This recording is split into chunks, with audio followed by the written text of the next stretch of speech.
ہر سال کی طرح اس سال بھی ناندیڑ میں عید الفطر کا روایتی جوش و خروش کے ساتھ اہتمام کیا گیا۔ شہر کی بڑی عیدگاہ میں ہزاروں فرزندان توحید نے عید الفطر کی نماز ادا کی اور عالم اسلام کے لیے امن و سلامتی کے لیے دعاؤں کا اہتمام کیا گیا۔ صبح 8:30 بجے مولانا سعد عبداللہ ندوی کی امامت میں نماز ادا کی گئی۔ نماز کے بعد عید کا خطبہ پڑھا گیا۔ اس دوران مفتی خلیل الرحمان قاسمی اور سینئر خانوندہ ایڈوکیٹ MZ صدیقی نے مجموعے سے خطاب کرتے ہوئے کئی اہم باتیں بتائی۔ سینئر خانوندہ ایڈوکیٹ MZ صدیقی نے ملک کے موجودہ حالات پر تشویش کا اظہار کیا، مسلمانوں پر ہو رہے مظالم کے لیے حکومت کو تنقید کا نشانہ بنایا، ملک میں اقلیتوں کو تحفظ فراہم کرنے کے لیے مؤثر اقدامات کرنے کی مانگ کی۔ نماز کے بعد مولانا سعد عبداللہ ندوی نے اجتماعی دعا کا اہتمام کیا، جس میں ملک میں امن و امان، بھائی چارہ، خوشحالی اور ترقی کے علاوہ امت مسلمہ کی بدحالی کو دور کرنے کے لیے بارگاہ الہی میں دعا کی گئی۔ نماز کے بعد لوگوں نے ایک دوسرے سے گلے مل کر عید کی مبارکباد پیش کی۔ عیدگاہ کے انتظامات کے لیے اس مرتبہ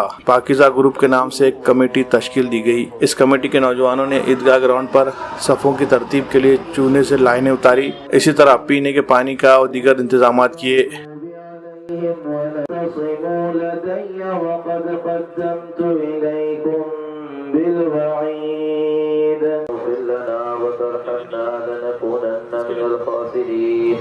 لا تؤاخذنا إن نسينا أو أخطأنا والذين من قبلنا ربنا ولا تحملنا ما لا طاقة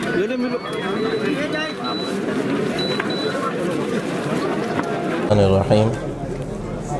الحمدللہ مسلمانان عالم ایک مہینے کے روزے اور تراویح اور صدقہ و خیرات و زکوٰۃ کے عمل سے فارغ ہونے کے بعد پھر آج کے دن یکم شوال کو عید الفطر مناتے ہیں۔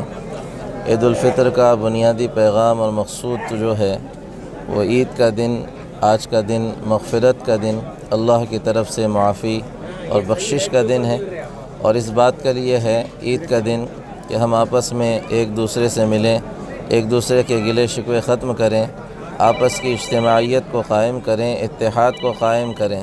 اس عید کا دوسرا بنیادی مقصود جو ہے وہ اجتماعیت ہے کہ اجتماعیت اس عید کے ذریعے سے قائم ہوتی ہے، اور یہی بنیادی پیغام ہے کہ جس طرح آج سارے مسلمان ایک دوسرے کے آزو بازو کھڑے ہوئے ہیں اور عید کے ساتھ ایک دوسرے سے ملاقاتیں کر رہے ہیں، اسی طرح یہ رسمی ملاقات حقیقی ملاقات میں تبدیل ہو، دلوں کو بھی ایسے ہی ایک دوسرے سے ملائیں، بغض سے، کینے سے، ایک دوسرے کی نفرتوں سے ہم اپنے آپ کو پاک و صاف کر کے ایک دوسرے کے ساتھ میل جول کا معاملہ کریں گے تو یہی ہمارا اتحاد و اتفاق انشاءاللہ امت کی سربلندی کا سبب بنے گا۔ میں سارے ہی مسلمانان ناندیڑ کو خصوصاً اور سارے مسلمانوں کو عموماً اس عید کی پرخلوص مبارکباد پیش کرتا ہوں۔ السلام علیکم۔ کا شکر ادا کرنا چاہیے کہ آج ہم ماہ رمضان کے روزے رکھنے کے بعد اللہ کا شکر ادا کرنے کے لیے عیدگاہ پر جمع ہوئے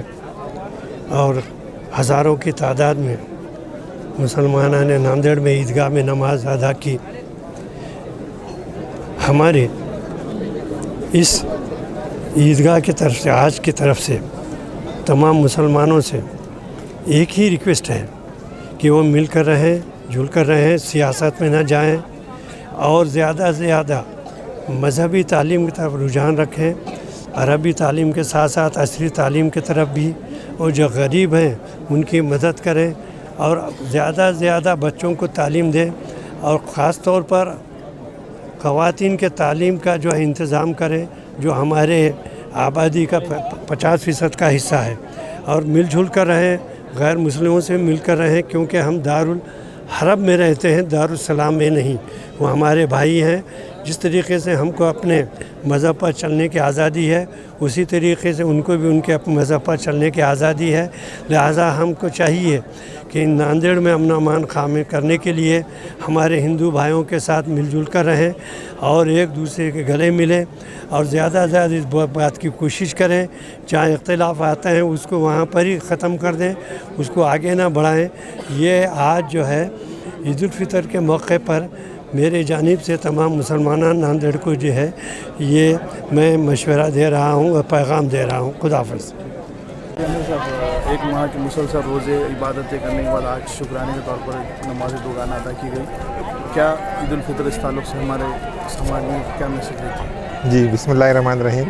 سب سے پہلے تو تمام مسلمانان کو عید الفطر کی بہت دلی مبارکباد جماعت اسلامی ہند کی طرف سے. اور الحمدللہ آج کا دن خوشیوں کا دن ہے عید کا. فلسفہ عید کے حوالے سے بھی ہم نے سنا کہ عید کے کیا مقاصد ہیں اور کس طرح سے ہمیں عید منانی چاہیے.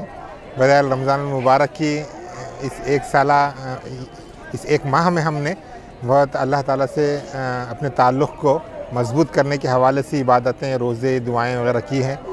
اب رمضان کے بعد بھی اصل میں اس کو جاری رکھنا یہ سب سے اہم اصل میں چیز ہے. یہ عید کا پیغام بھی ہے کہ رمضان میں ہم نے جو گناہوں سے بچتے ہوئے اللہ تعالیٰ کی رضا کے لیے ہم نے جو کام کیے ہیں، رمضان المبارک کے بعد کی زندگی میں بھی ہم اس کو قائم اور جاری رکھیں تاکہ ہم ایک بہتر سماج کی تشکیل کی طرف آگے بڑھ سکیں. جزاک اللہ خیر.